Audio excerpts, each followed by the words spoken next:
Two massive commits for Michigan State, and also we crack open the mailbag to discuss why USC and UCLA is actually a big deal when it comes to joining the Big Ten, and when does college football season actually really start, and a lot more. Let's have some fun today.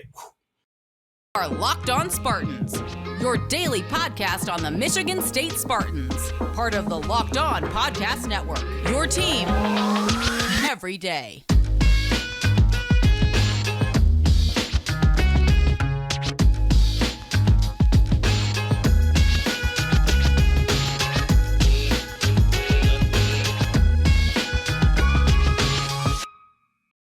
I am fired up to be here for another week of Locked On Spartans, not just because I get to talk with you fine folks, yes, the best people in the world, the listeners, the viewers of Locked On Spartans. We got a lot of fun stuff to talk to today as MSU ended their week, on a pretty high note as far as the world of recruiting goes. But before we get to any of that, hey, this episode is brought to you by LinkedIn. LinkedIn Jobs helps you find the candidates you want to talk to faster. Post your job for free at linkedin.com/lockedoncollege. Terms and conditions, they apply.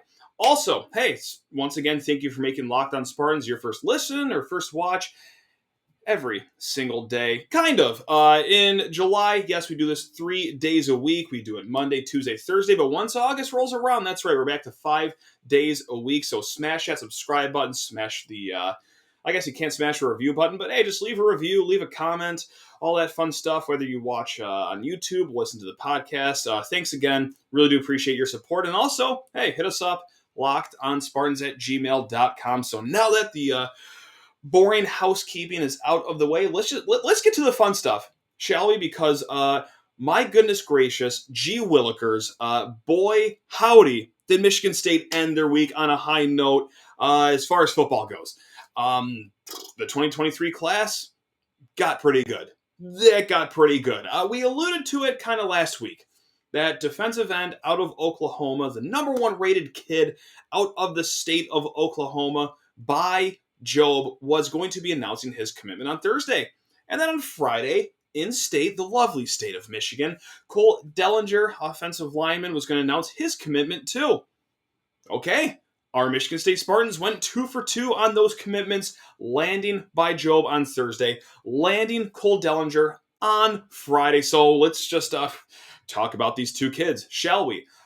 You already know the news by now, but let's talk about the numbers and the statement.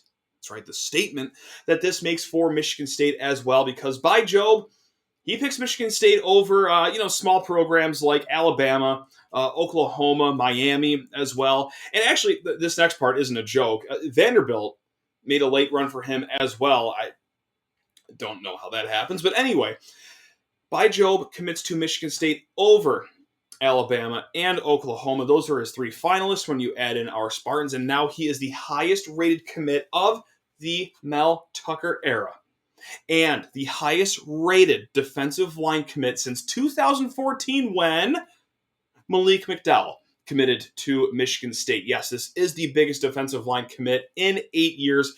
And how does that make sense? Well, it makes sense like this. He is the number 64 ranked overall player in the nation, the number 9 ranked edge rusher in the nation. And then, like I said earlier, in the whole state of Oklahoma, it's the number one guy, the number one guy. And you've heard me say this stat a few times if you're a listener or viewer of the show, but since 2016, the number one kid in the state of Oklahoma has stayed in the state of Oklahoma, either playing for the Sooners or the Cowboys.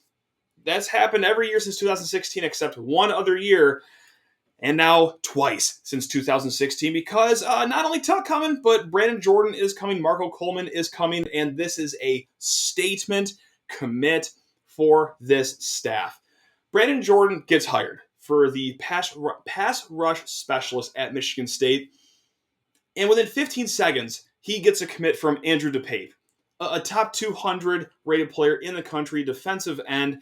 And if you don't know about Brandon Jordan, well, okay, first of all, you know that he can land some big-time commits, but he also does a lot of work with NFL defensive linemen, Pro Bowlers, future Hall of Famers. MSU hires him. Okay, we can expect some big splashes to be made in recruiting when it comes to defensive end.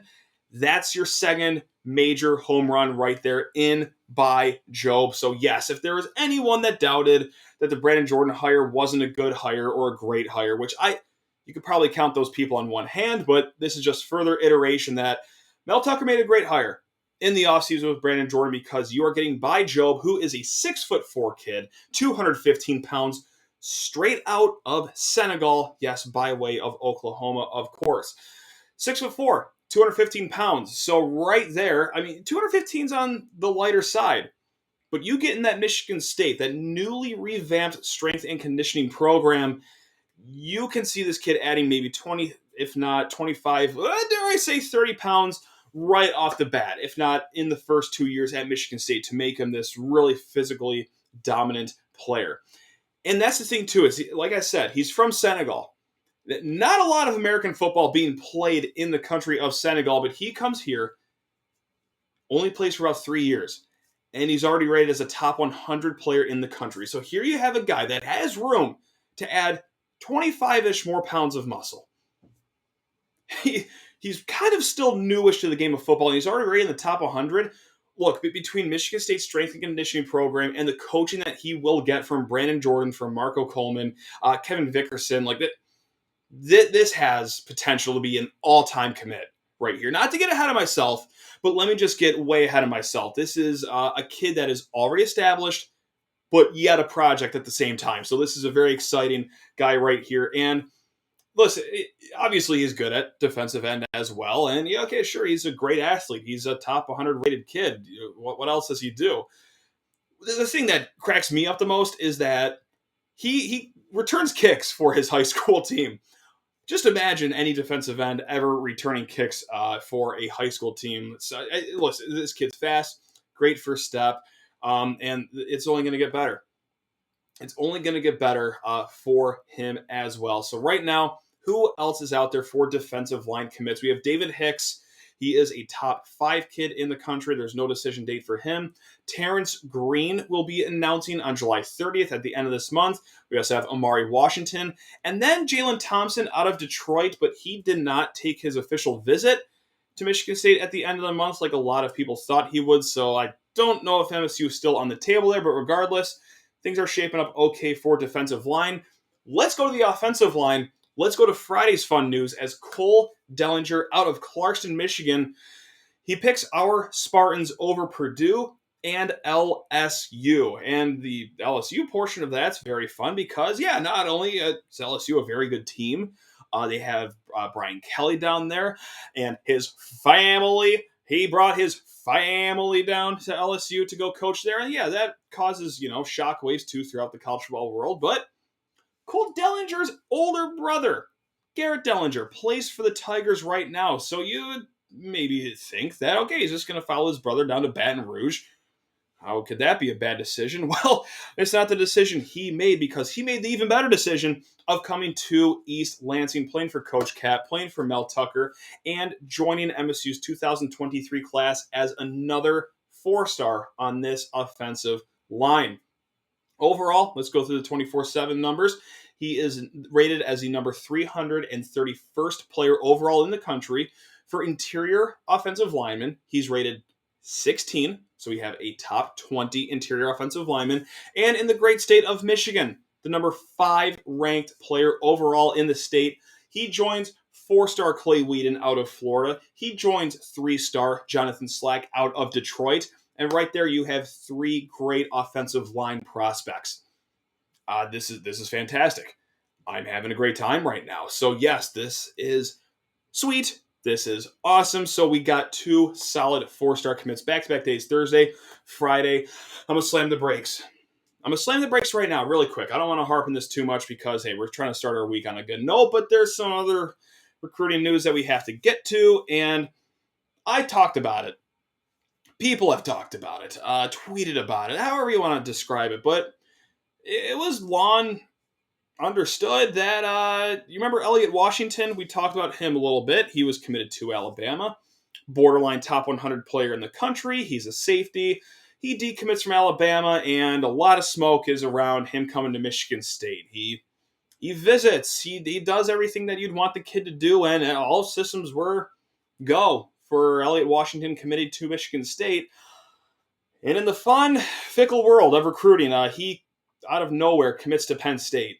And this baffled even like the best recruiting experts that I know. And even like some staff members were very blindsided by this. So let's focus on the 2 4-stars that Michigan State got. One Thursday, one Friday. Also, Jalen Braxton committed to Arkansas. He was that cornerback out of Texas that was committed to Michigan State for roughly the same amount of time that it takes you to cook a pot of mac and cheese. Committed for about 12 minutes there, if you really want to slow cook it. But yeah, he committed to Arkansas. But hey, everyone don't look there. Everyone look over here. Let's look at the 4-stars that MSU got Thursday and Friday. But yeah, so just had to bring that up because, come on, it's Locked On Spartans. Of course, we talk about the fun news, but we also, talked about the news that we were kind of hoping was going to hit, but didn't hit, and all that fun stuff. And speaking of fun, we got a nice mailbag for you coming up in a hot second, but I just got to talk your ear off really quick about a new sponsor. That is right, but you already know who it is. It's LinkedIn. You know about LinkedIn. You're probably on LinkedIn. A lot of people are on LinkedIn. And as the sun comes out and small businesses are back in business, LinkedIn Jobs is making it easier to grow your team. LinkedIn Jobs helps you find the people you want to interview faster and for free. And if it's free, it's for me. Or if it's free, I'll take 3. Create a free job post in minutes on LinkedIn Jobs to reach your network and beyond to the world's largest professional network of over 810 million people. 810 million people. That's a lot of people. Then add your job and the purple #hiring frame to your LinkedIn profile to spread the word that you are hiring so your network can help find the right people to hire. Simple tools like screening questions make it easy to focus on candidates with the right skills and experience so you can quickly prioritize, if I could talk correctly, who you would like to interview and hire. It is why small businesses rate LinkedIn Jobs number 1. That's right. Not number 3, not number 2, number 1 in delivering quality hires versus leading competitors. LinkedIn Jobs helps you find the candidates you want to talk to faster. Did you know that every week, nearly 40 million job seekers visit LinkedIn? Post your job for free at linkedin.com/lockedoncollege. That's linkedin.com/lockedoncollege to post your job for free. Terms and conditions, oh boy howdy, they apply. And before cracking open our mailbag, hey, thank you so much for making Locked On Spartans your first listen every single day. Mash that subscribe button, leave a comment, review it, do whatever you got to do, or don't. You're your own person. I'm here for you. I want you to be happy. So whatever makes you happy, go for it. Let's get into the mailbag here. LockedOnSpartans@gmail.com, or reach out to me at Twitter, Sheehan_sports. And our guy Craig reaches out with a good question here because there's been a lot of hubbub about USC and UCLA joining the Big Ten. So quite simply, his first sentence is, my question is, why is it such a big deal to add USC and UCLA? But he does not stop there. No, Craig keeps going on and adds a little more context to his question. Historically, they are good programs, but let's be honest. In the last decade, have they done anything meaningful outside of the UCLA run in the tournament in 2020? Yeah, that's what year it was. Yeah, that's right. Since 2010, USC has hit double-digit win marks 4 times in 12 seasons. Yikes. And in basketball, they just aren't that good.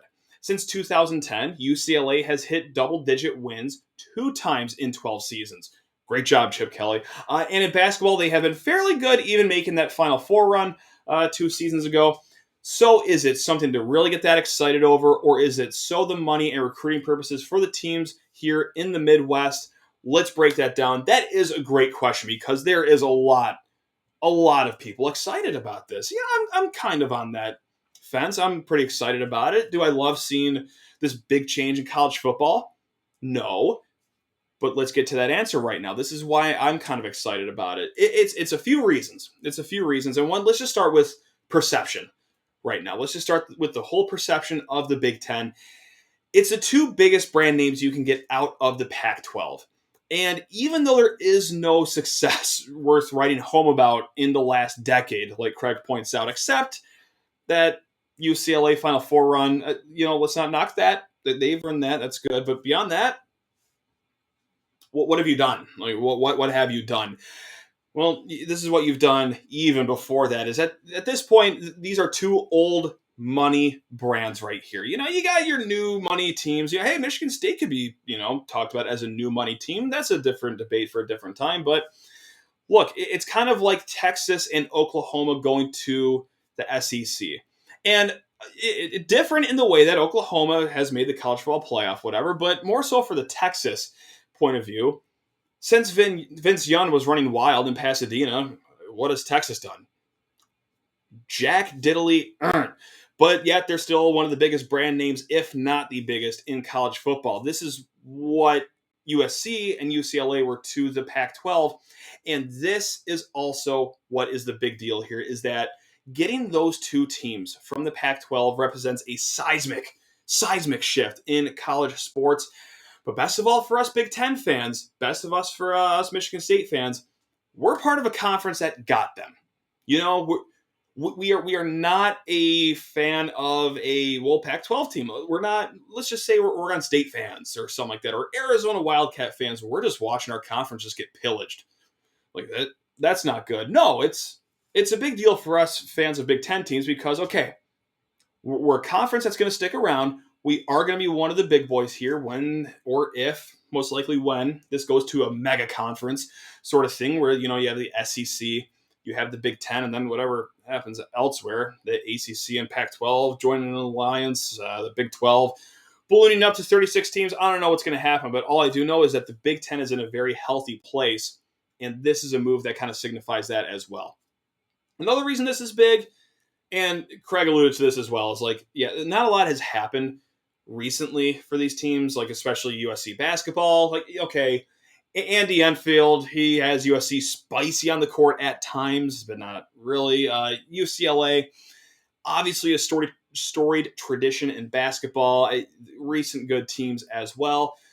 But also I like it from the future aspects too, because I'm one of, I think a lot of people share this opinion as well. I think Lincoln Riley will have USC running like a Ferrari soon. I think recruiting will pick up there. It already has picked up. I mean, it's already great. As good as us MSU fans are feeling about our recruiting, USC fans can feel even better about theirs. And also, they got great building blocks too. Quarterback Caleb Williams. Okay, Pitt receiver transfer Jordan Addison. They also got running back Travis Dye out of the portal, who pretty much led Oregon's offense in everything last year. So, yeah, Lincoln Riley's going to hit the ground running with those three transfers, propelling their offense forward, and I don't think it slows down anytime soon. UCLA football, I got nothing to say there. I feel like you know what? Here, I'll give you this. For Big Ten fans, I think I think we're all more obsessed with their stadium that they play in than the actual team itself. And of course, they play their home games at the Rose Bowl, so that's pretty cool for MSU fans like us. Every once in a while, we get to play in the Rose Bowl again. Whoo, look at us go! But in closing, this is the TLDR, the too long didn't read answer.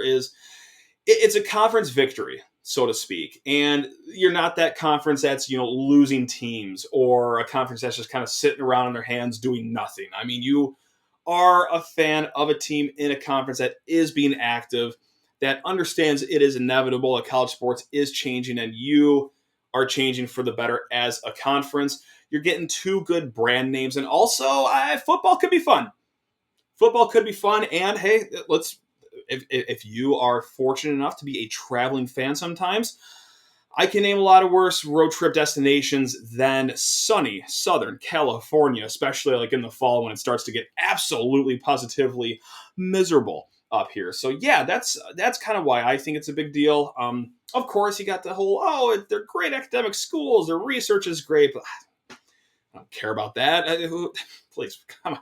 School? You want me to care about school? No, I graduated years ago, and I'm never looking back. I don't care what kind of research they're doing down in whatever Berkeley. I don't even know what city thing they're in. I said Berkeley. That's nice.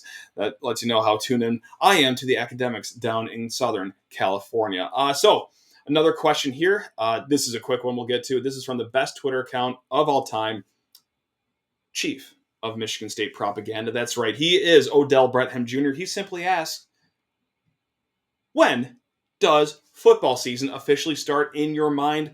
And some people responded to him saying that there's never an off day, and I like that answer. I like that answer. But officially, my answer, when does college football season officially start?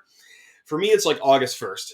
And this is a great time for me to plug the podcast that, hey, we're coming back to 5 days a week in August. That's right. But no, like on a serious note, like that's when your fall camp starts. This is where all like the previews start coming out, which you could find here in Locked On Spartans. But that's where you start to get the excitement, is that August is here. And you can say, too, when August 1st hits that, oh, yeah, we got college football this month. Those week 0 games are only 4 weeks away. I'm already getting excited right now. But nope, I got to keep the lion in the cage. I just got to wait until August 1st. Fall camp right around the corner once August 1st hits. I believe it starts August 7th this year for Michigan State. Regardless, August. I'm going to try to hold my excitement for August. I'm going to do a horrible job at holding that excitement, but yeah, here we are. We got more mailbag questions because, well, you guys are just the best people of all time, and you deliver incredible questions every single time. I come crawling and begging on my knees for them, so thank you so much. But first, I got to talk your ear off about BetOnline.net. Woo! British Open this week. That's right. Go find all the lines and props at BetOnline.net. And if you want to, I shouldn't say, no, hold on, let me knock on wood. If you want to make probably a good investment, maybe, who's to say, Shane Lowry at 22-1 odds is perhaps a wager I might be placing on betonline.net. So, hey, come join or don't. It's entirely up to you. Find all the latest sports developments, league reviews, and news, including this year's Major League Baseball season. That's right, because, hey, our Tigers are kind of somewhat white hot right now. Go ahead and, ride their coattails until that inevitably flames out. BetOnline is your continued source for all your sports wagering information, including live betting, esports, and scores. And BetOnline.net remains the best spot for all your sports scores, podcasts, and news this season, because BetOnline.net is the fastest and easiest way to check on all your favorite sports events, including MMA. Let's get some boxing in the mix. And like I said, golf, gang. That's right. We are in full swing. That's a pun, in the golf season. So head to the website today. Use your mobile device. Learn more about the trends in action. That's right. That is at BetOnline, where the game starts. And let's start this final segment of our show with a question from Austin R. And let's keep talking about expansion. He asks, when/if the Big Ten expands next, which schools would be most beneficial to add from the MSU perspective? How many schools do you want to see end up in our conference? Second part of that question, really quick. How many schools would I want to see end up in our conference? I'm not a big change guy. I hate change. I'd be fine going back to 11. That's what I knew my whole life, is just the 11 teams, Penn State being the last team that got added, but I suppose I can live in reality and understand that things are growing and I got nothing to do about it when it comes to controlling them. So let's just go up to 20. Let's just go for it. If we're going to do the whole mega conference thing, 20 is a fine, easy number. You can do the whole 4 pods thing. We talked about scheduling ideas in a few prior episodes. I won't rehash that, but 20 teams. And let's talk about 4 teams I would want to add on top of USC, on top of UCLA. And I'm going to state the most obvious one right now. Notre Dame. Notre Dame, they bring it all. The prestige, the history, the tradition, the football, also from Michigan State's point of view, the rivalry. And also the regionality of it as well. Let's get that matchup rehashed. Let's go. Let's stoke those flames, bring that phoenix out of the ashes, and let's have an annual hootenanny with our Irish brethren down there. So that'd be fun. Other than that, you might as well just keep on going out west, right? Keep on making this a national conference. I think 2 teams out of the Pac-12 that makes sense. Oregon's up there. I talked about USC and UCLA being old money teams. Oregon, one of the sexier new money teams in college sports. And then also Stanford as well. That's your prestige right there. That's your tradition. That's your great academics. That's your cup of tea. And also every Haley's Comet cycle, they're decent in football. I don't know what happened to Stanford football ever since Kyler Ellsworth stopped them short on 4th and 1, but not my issue until they join our conference. Maybe, who's to say? And then the 4th team, this makes no sense whatsoever, but Arizona State. Arizona State. I think they're a great compliment to us Michigan State fans. They like to party. I was very fortunate to go to Tempe when Michigan State played there. I won't talk about the actual game, but whoa, what a fun time that was. And I would love to add that road trip even more in the future. Maybe like not 15 degrees off the temperature at kickoff, but we'll hash that out later when the Sun Devils get added here in a hot second. This next question. Now, these are the really hard-hitting questions right here. This is from Upper Decker Jerk Guy. Why do you wear a baseball cap backwards? And I'm reading this as I'm wearing my hat forward, which is odd. I like to mix it up, But why do I wear my hat backwards sometimes? For two reasons. One, I have to wear a hat. Otherwise, I'm going to get roasted by people online about my hairline that has been the same since I've been 16 years old. But regardless, a bad look. It's as scaled back as it could possibly be. It's as scaled back as someone that has watched Michigan State their whole lives and lived through the John L. Smith era, the Bobby Williams era. And, well, listen, the 2015 season, well, it was good. Lost a few years off my life. Lost a lot of hair follicles off that. So, yeah, I got to wear a hat, or otherwise I'm just going to get incinerated. Now, why do I wear it backwards sometimes? It's simple. I suffer daily through a quarter-life crisis, and I just want to feel cool like the young kids. So why not throw that hat backwards? So that's my answer for that question. Another hard-hitting question right here. This is from Doug. Will you ever join Team Topo Chico? Now, Topo Chico, that is a seltzer. You know what, Doug? I'll have you know this. I actually had one earlier this week. That's right. That is right. I saw one, stumbled across it, and I was like, you know what? I've seen people losing their GD minds over this seltzer. Cracked one open, had a sip. I believe it was the strawberry something flavor. And I was like, okay, it's fine. It's cool. It's nice. It's good. Maybe I just don't have a good palate because to me, like, almost all seltzer tastes the same. I know that I'm certainly going to get dragged for that opinion right there, but yeah, it was fine. I think I'm still going to go with my White Claw though. The truly iced teas, if you will. Even the Natty Seltzer goes kind of hard. Don't tell like people I've said that out loud, but yeah, the Natty Seltzer, not bad at all. And yeah, so I can. Oh well, I'm sorry. Okay, if I could actually win some respect back, Oddside. That's a brewery up here in Michigan. Oddside. Best seltzers of all time. So, Topo Chico, it's fine. It's cool. Gets the job done. I had an okay time. And then, last question we're going to get to here. And this gentleman's handle is so outrageous that I can't actually say it out loud. But I'll let you know that this is the guy who broke the Mel Tucker being hired to Michigan State news. That's how I will introduce him right there. And I think he'll be very delighted with that. But how does one survive after finding out they're officially at the point where their hangovers last multiple days? Okay. This hits home. This hits home, and this is a very good question. So, it's great. You're in your early 20s, fresh out of graduating from Michigan State, or wherever you did graduate. Maybe you didn't even go to school anywhere, but regardless, early 20s, probably in your peak of drinking. If you went to Michigan State, you did it for probably 4 days a week. Is it alcoholism? Maybe. Is it just being a student? Yeah, let's call it that. Regardless, you are at your peak drinking form. And then as the years start going on in your 20s, these hangovers are starting to linger here a little bit. And this started happening to me too, very recently. So, what you want to do, and I'm going to sound like a father talking to you because this is some age-old advice, but you got to hydrate. You got to hydrate. And I'm not talking like a glass of water like before you go out. Like, no, like days ahead. That is the key. That is the key for days in advance to just build up to your day of partying or drinking like you are a Olympian or a marathon runner. Carbo load, hydrate. I had a great friend that I worked with. His name's John, awesome guy. He had a group of friends that had something called the Fear. And I subscribe to the Fear. I actually have the Fear for my buddy Dave's wedding coming up in 2 weeks. Now, what is the Fear? It's when you know you have this event that you are going to rage at, that you won't be able to contain yourself. You will be having some adult beverages.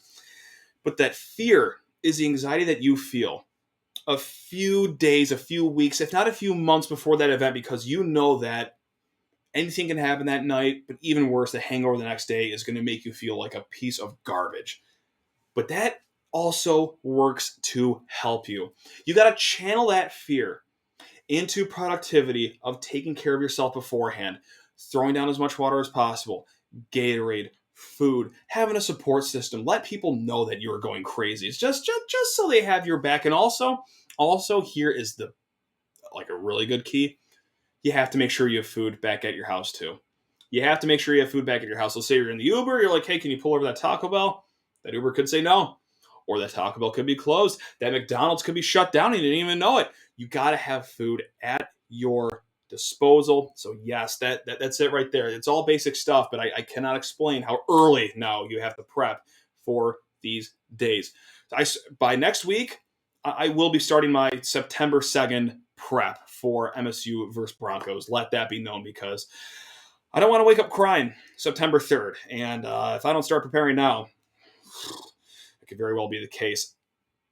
Thank you so much for, if you guys listen to all those questions, first of all, thank you so much right there. But no, I really cannot think if you're watching on YouTube, you saw me almost just fall completely over for no good reason whatsoever. Haven't been drinking tonight. I'm just standing straight up and I almost just fell down. So this is the athletic specimen that you get when you tune into Locked on Spartans. That's right, your host, Matt Sheehan. Thank you so much for joining me, starting your week with us. Please rate, please review, please subscribe, please comment, do whatever you want. Make yourself happy. Just make sure that you start your week on a hot note. We will be back tomorrow. More mailbag questions, or if any MSU news breaks, we'll do that. And then later this week, we're close to 50 days to kickoff. So we're going to do 50 things to get excited about the season. That's right. It's going to be awesome. Keep it tuned here. Locked on Spartans, your team every single day. Love you all. Let's have a great week. Go Green.